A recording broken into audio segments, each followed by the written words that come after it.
merci beaucoup Philippe. C'est vrai que la transition est parfaite parce que nous, ce qui est vraiment important, c'est qu'on fait de notre aventure de Toll une aventure familiale avec nos 5 enfants qui ont entre 10 et 18 ans. Donc voilà, vous avez un petit aperçu là. Donc Arthur travaille dans le monde de la réassurance. Moi, je m'occupe à temps plein du suivi administratif de Toll. Effectivement, moi, je lui consacre mes jours de congé et mes soirées à lire et à se documenter, ce qui est assez important. Voilà, et puis après quoi, il me donne des consignes, donc il faut que j'essaye de les appliquer aussi bien que possible. Mais c'est vrai que ce qui est génial, c'est que, vous voyez, voilà, chacun fait ce qu'il veut à Toll. L'été dernier, on y a campé, donc chacun s'implique à sa manière. Mais pratiquement, on a toujours un enfant avec nous, pratiquement à chaque fois, pour suivre les rendez-vous avec les professionnels qu'on peut rencontrer, les architectes, les spécialistes du bois, archéologie. Et là, vous voyez un bel exemple, Timothée, qui est sur le mur d'enceinte, alors correctement sécurisé, avec un casque, un baudrier, pour débarrasser le mur de la végétation. Parce qu'on le voit sur la photo suivante, là c'est un peu le après, mais avant, voilà, il y avait quand même beaucoup d'arbres, et il ne faut pas les enlever n'importe comment, parce que ça peut être problématique si on arrache des pierres. Donc pour ça,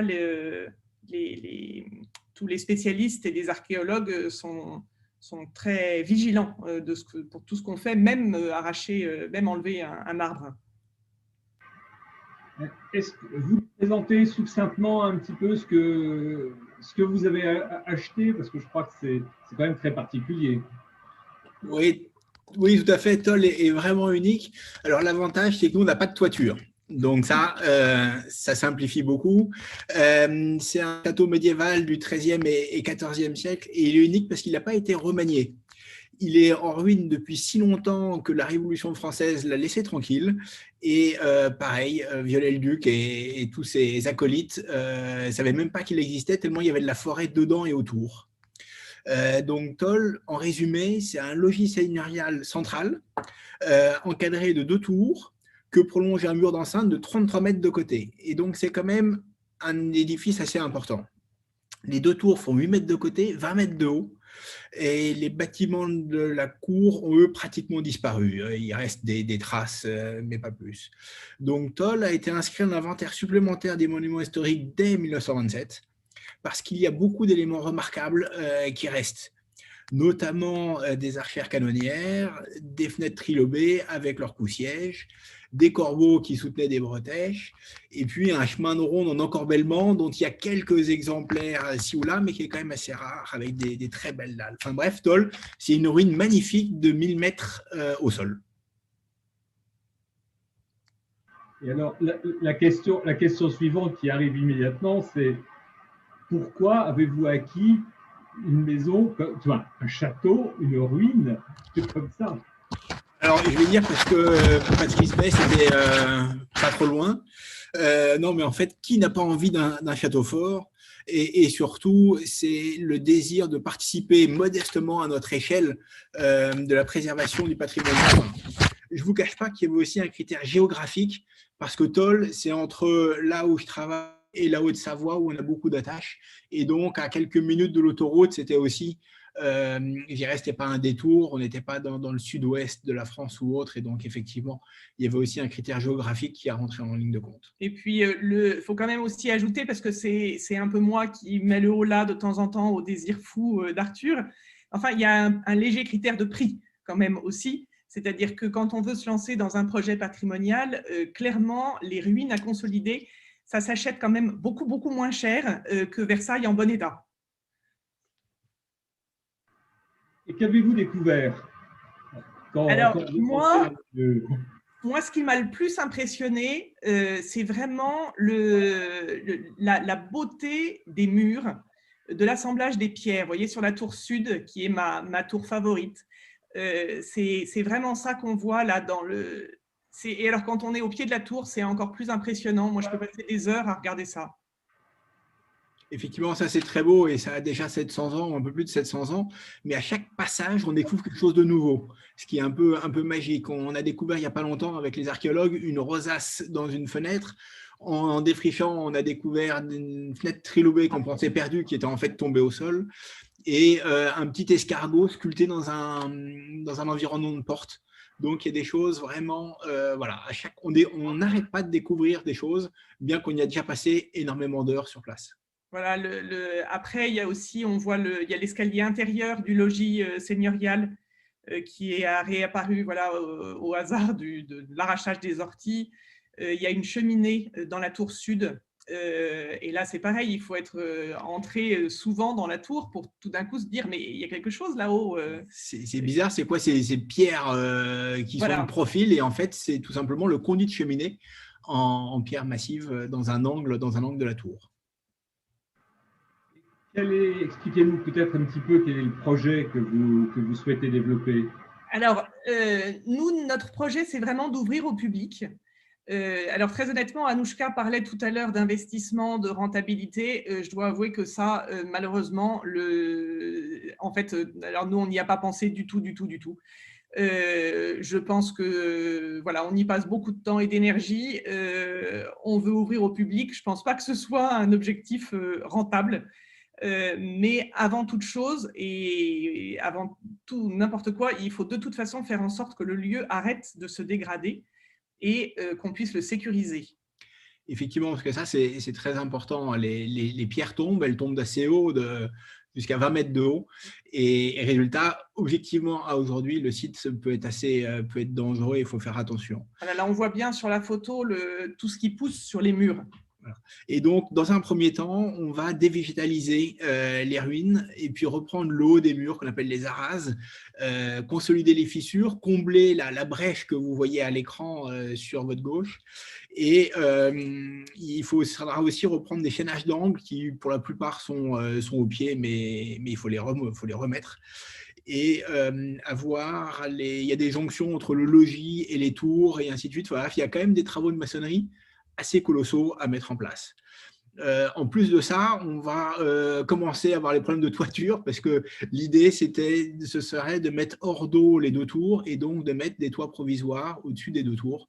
Là, il y a un débat, donc on a rendez-vous avec les archéologues pour voir 2 ou 4 pans. On va les écouter et puis on fera ce que dira le consensus des gens qui nous accompagnent. Voilà, et puis alors après, quand ça, ce sera fait, mais là, on parle dans 10 ans, je pense. Mais dans l'immédiat, le grand avantage du site, c'est qu'on peut tout voir de l'extérieur. Donc, même si nous, on n'est pas là, le public peut quand même profiter des lieux et pourra en profiter très vite. On pourrait imaginer, par exemple, un circuit pédestre autour du château. On imagine de mettre des grands panneaux explicatifs sur la clôture qui protégera le chantier. Il y a un jardin médiéval qui est un peu en friche maintenant, mais l'école du village avait fait un petit projet autour du jardin médiéval, donc il pourrait reprendre. Alors, à terme, on se dit qu'on voudrait bien avoir un petit musée médiéval sur les guerres delphino-savoyardes. On pourrait avoir des camps de jeunes, éventuellement avec de l'archéologie. Et puis, alors là, vraiment, à long terme, on se disait aussi qu'on pourrait en faire un tiers-lieu avec des espaces partagés pour des réunions associatives, des concerts, des artistes, avec toujours une préoccupation centrale qui est que pour des raisons personnelles, on tient beaucoup aussi à ce que le lieu soit accessible à tous, y compris aux porteurs de handicap et particulièrement aux porteurs de handicap visuel. Enfin, bref, Toll, c'est l'imagination au pouvoir. Pour l'instant, on le sécurise et on anticipe énormément de choses d'ici 6 à 10 ans.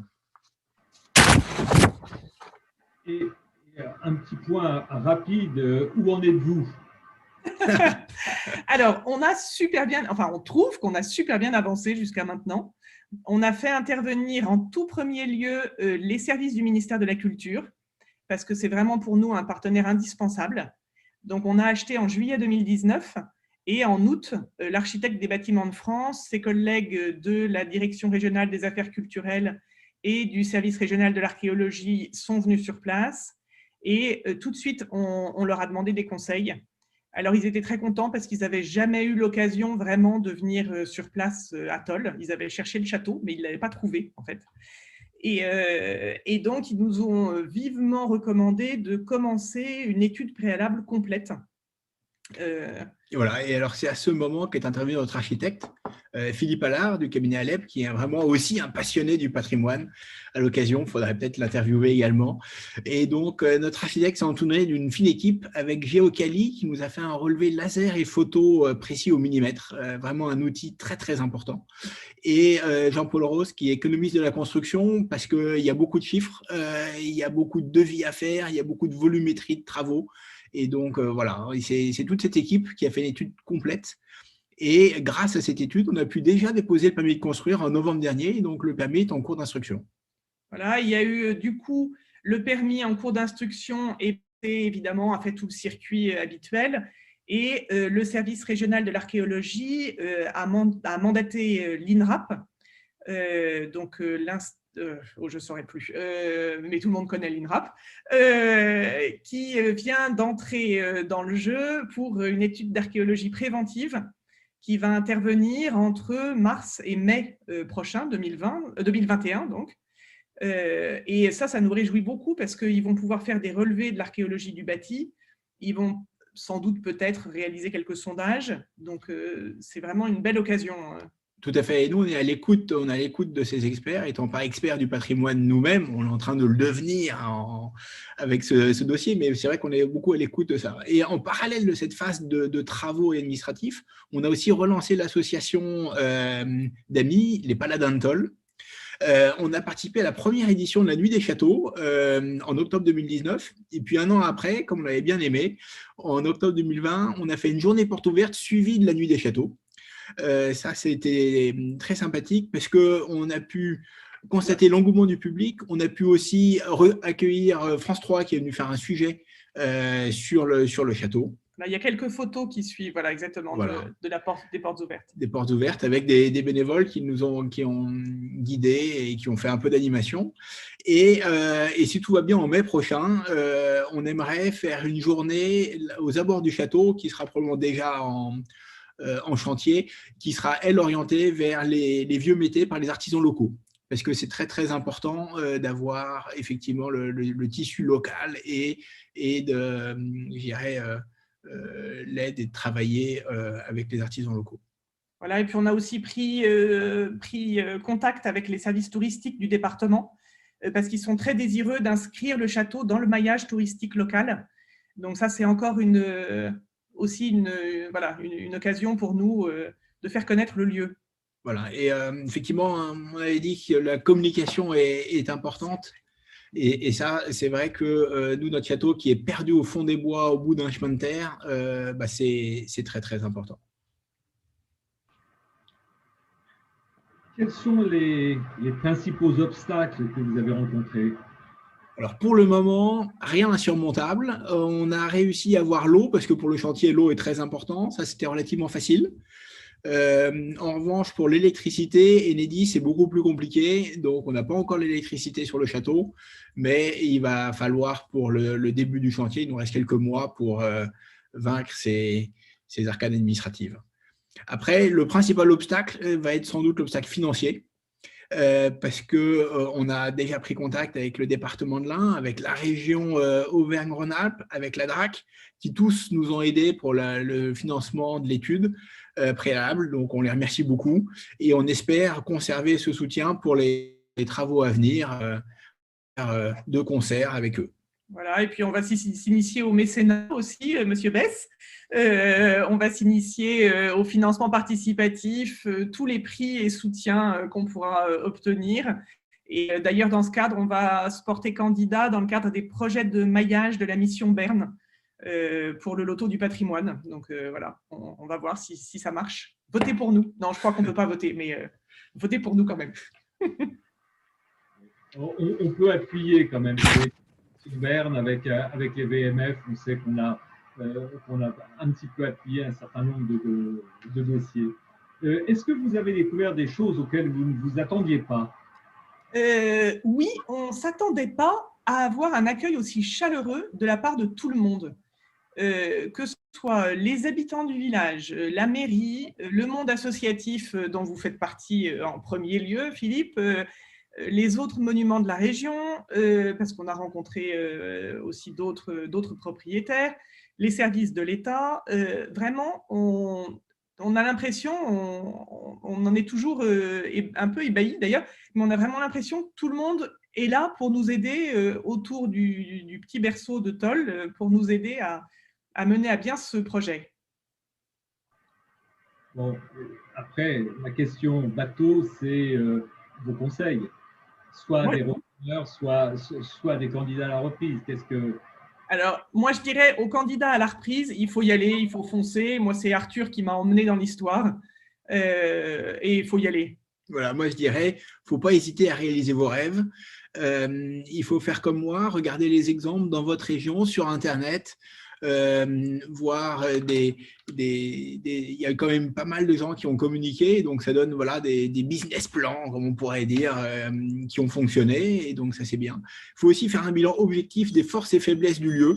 Donc, de voir qu'est-ce qu'il faut faire. Est-ce qu'il y a une toiture à changer? Est-ce qu'il n'y a pas de toiture comme nous, ce qui peut être un avantage?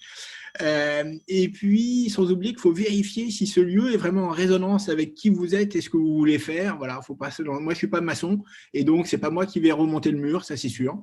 Mais par contre, voilà, on va monter une association, on va faire les devis pour que d'autres le fassent et le fassent mieux que moi. Et le point le plus important, je dirais, c'est le faire en équipe, en famille, et donc le faire avec son conjoint.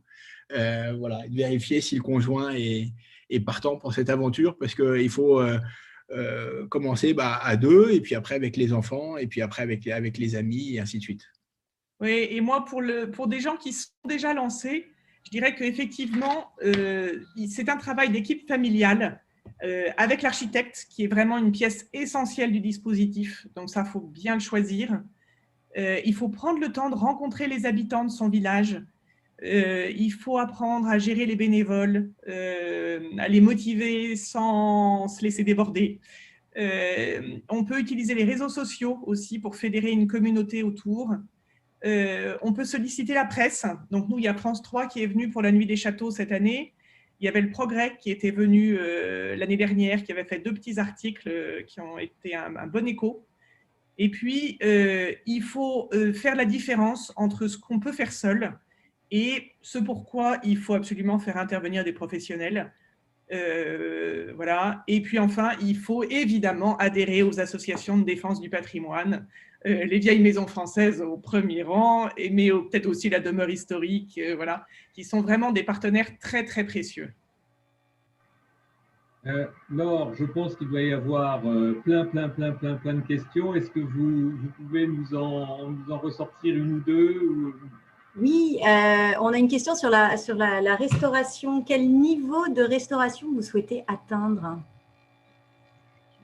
Alors, ça va dépendre essentiellement des finances. À minima, il faut refaire les toits sur les 2 tours. Et ça, c'est le minimum. A priori, le logis central, si on veut protéger, notamment, il y a une colonne, il y a l'escalier, et ainsi de suite, il faudra également le recouvrir. Par contre, dans la cour, il y avait des centaines de mètres carrés de bâtiments, et eux, je crains malheureusement qu'ils ne seront jamais reconstitués. On ne sait pas, nos enfants peut-être. Est-ce que c'était votre première expérience? Oui. En fait, ce n'est pas notre première expérience de construction. C'est-à-dire que ma mère dit de mon mari que c'est un bâtisseur. Et c'est vrai que depuis qu'on est mariés, on a acheté un vieux bâtiment de ferme qui est notre maison familiale, mais qui était une écurie et une étable. Donc, il n'y avait rien d'habitable du tout quand on l'a acheté. Donc, on a tout créé à l'intérieur. Et on a aussi retapé un tout petit chalet d'alpage perdu dans la montagne en Haute-Savoie, là où on a nos attaches de préférence. Donc c'est vrai qu'en fait, oui et non, mais enfin, c'est clairement notre première expérience à ce niveau-là.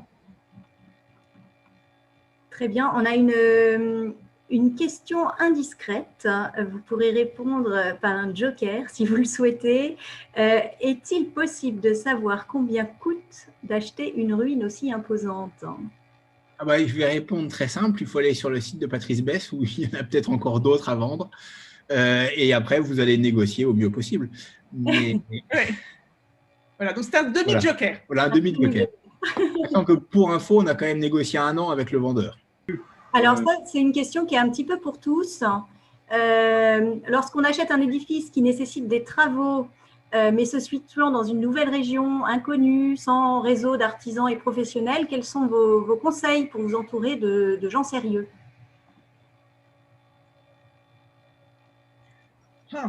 Alors nous, on est passé par l'architecte pour justement sélectionner ça, hormis le charpentier qu'on connaît déjà et qui va probablement venir de Haute-Savoie. Et puis, j'ajouterais qu'il y a des réseaux, il y a effectivement des architectes et des architectes du patrimoine, il y a toujours des expériences qui ont été faites à droite, à gauche, et des artisans, on en a partout en France. Enfin, rares sont les régions sans artisans. Effectivement, c'est ce que vous disiez dans la première intervention. Quelquefois, les artisans mettent 2 ans à faire un devis et encore une année pour intervenir. Mais en tout cas, ils sont là, on sait en général où les trouver. Et les artisans se déplacent en plus de région en région. Et puis, il y a de très bonnes associations qui sont capables de vous trouver des artisans partout.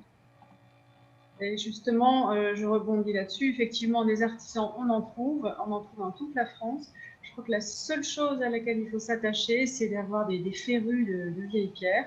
Ils ne le sont pas tous, mais quand ils le sont, ils sont vraiment passionnés et ils sont ravis de venir rénover des châteaux. Je donne un exemple, notre électricien. Justement, on a eu de la difficulté à trouver quelqu'un sur place. Et bien, on a recontacté l'électricien qui avait travaillé pour nous sur un logis du 16e en Charente. Il a réfléchi pas très longtemps, il nous a rappelé, il a dit « je suis ravi, j'adore, j'arrive ». Et du coup, il venait plusieurs semaines, évidemment, il logeait dans la région. Et il est arrivé pour percer les murs avec une mèche de 80, ça ne suffisait pas, ça l'a fait rigoler, il est allé courir chercher une mèche de 1 mètre et il a pu joindre les 2 bouts. Donc voilà, c'est des exemples un peu concrets, mais voilà, ne pas hésiter à trouver des passionnés qui partagent l'aventure avec vous. Oui, moi, j'ai beaucoup d'exemples de propriétaires qui ont finalement presque engagé des artisans à demeure, enfin, et des artisans qui ont fini leur carrière dans des propriétés ou qui ont repris du service pour aller travailler dans les propriétés qu'ils connaissaient, etc. Donc, tout ça est une grande histoire de passion. Hein. Oui, c'est d'ailleurs aussi ce que nous a dit Philippe Allard, que probablement ce serait la même équipe de maçons qui passerait sur les différentes parties du bâtiment les unes après les autres. Alors, vous êtes effectivement tous amoureux du patrimoine. On a une question, est-ce qu'il faut avoir une âme de gestionnaire absolument ou pas? Soit on a des fonds très très importants et on ne va pas forcément être gestionnaire. Et quand on est nouveau repreneur, premier repreneur, jeune repreneur, en général, on n'a pas une finance suffisante. Et donc, il faut avoir une âme de gestionnaire. Et encore une fois, moi, je reviens sur mon credo, mais la transmission est tellement importante qu'il faut rendre le bâtiment économiquement viable pour le transmettre. Pas forcément gagner de l'argent dans un bâtiment, parce que j'en connais peu qui gagnent de l'argent, mais au moins que ça ne coûte pas. Ça ne coûte pas, il faut être un bon gestionnaire. On passe sur le sujet crescendo. Philippe, voilà, est-ce qu'il serait possible d'avoir une petite présentation du club Crescendo, le nombre de membres, les actions, les avantages, et comment peut-on y être utile si nous ne sommes pas propriétaires?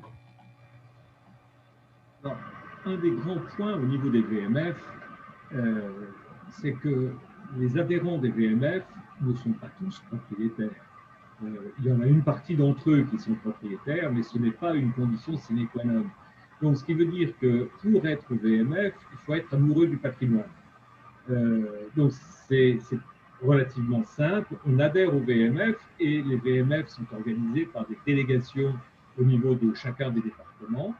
Et il nous a semblé utile d'aller un petit peu au-delà de ça, et c'est Crescendo. L'idée de Crescendo, c'est de se dire qu'un certain nombre de nos adhérents, notamment les adhérents qui sont toujours en activité, sont souvent adhérents dans un département dans lequel ils avaient notamment des attaches familiales et qu'ils résident dans un autre département.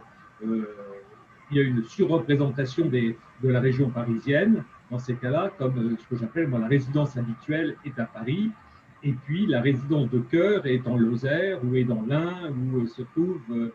Et ces adhérents, en fait, qui passent que quelques mois par an ou quelques semaines par an, compte tenu de leur activité dans leur département d'adhésion, se trouvent un petit peu abandonnés le reste de l'année. Donc on s'est dit qu'au travers de Crescendo, on allait leur apporter également ce qu'ils sont contents de trouver dans leur département d'origine, mais en le faisant sur quelque chose de beaucoup plus ouvert et avec des modes d'expression qui peuvent être différents. Donc, on a lancé Crescendo au niveau VMF il y a un peu plus d'1 an. Crescendo n'est pas une délégation VMF en tant que telle, mais Crescendo est un moyen, en fait, de pouvoir rassembler une tranche d'âge entre 30 à 60 ans, sans problème, et qui ont tous les mêmes préoccupations, c'est leur amour du patrimoine. Donc, Crescendo, il n'y a pas à l'heure actuelle d'adhésion particulière, hormis l'adhésion VMF, et il y aura peut-être à l'avenir, en fait, ce club Crescendo sera peut-être un peu plus formalisé, mais à l'heure actuelle, ce club, en fait, est ouvert à tous les adhérents au VMF qui ont, grosso modo, moins de 60 ans, donc qui, a priori, sont en activité. Et qu'est-ce que l'on va faire cette année? Je crois que, compte tenu des conditions, on va continuer à faire des webinaires. On a prévu de faire, en fait, encore plusieurs webinaires, et dès que la situation sanitaire nous le permettra, on essaiera de faire des voyages sous forme de grands week-ends, de découverte. On a déjà dans nos cartons la Champagne, et je pense que pour le début de l'année prochaine ou pour l'année prochaine, ce sera dans la région de Tours. Et on va continuer notre cycle de webinaires pour essayer de vous donner des témoignages. Alors le prochain sera, je pense, à peu près dans 1 mois et demi, 2 mois, et on refera donc sur le thème lié au métier d'art. Et le suivant sera normalement fin juin, à nouveau, il y aura aussi les amoureux du patrimoine. Donc, nous souhaitons pouvoir intervenir au travers de webinaires avec une certaine régularité et pouvoir vous regrouper tous le plus rapidement possible. Nous avons dû annuler l'année dernière une visite particulière du Palais Vivienne, et j'espère que dès que les conditions seront à nouveau réunies, que nous pourrons vous trouver très nombreux en pleine forme au niveau de nos manifestations prochaines. Il me reste maintenant à remercier en fait l'ensemble des participants. Monsieur Bess, merci beaucoup d'avoir pris la peine et votre temps pour pouvoir lancer cette partie de webinaire sur les amoureux du patrimoine. Oui, c'est moi qui vous remercie pour tout ça. Merci beaucoup de votre mécénat au niveau des VMF, qui je crois, est également quelque chose de très appréciable. Anouchka et Edouard, merci d'avoir sauté le pas et nous avoir présenté Maya et un peu le projet. Et Isabelle et Arthur, on se retrouvera bientôt sur le haut des créneaux. Mais de toute façon, vous vous en êtes rendu compte, moi je suis délégué de l'Ain et ce sont des propriétés de l'Ain que je me suis permis cette fois-ci de mettre en valeur. Donc, merci à tous et bonne fin de soirée et j'espère à bientôt. Merci, bonsoir tout le monde. Merci beaucoup. Au revoir à tous. Au revoir. Merci, au revoir.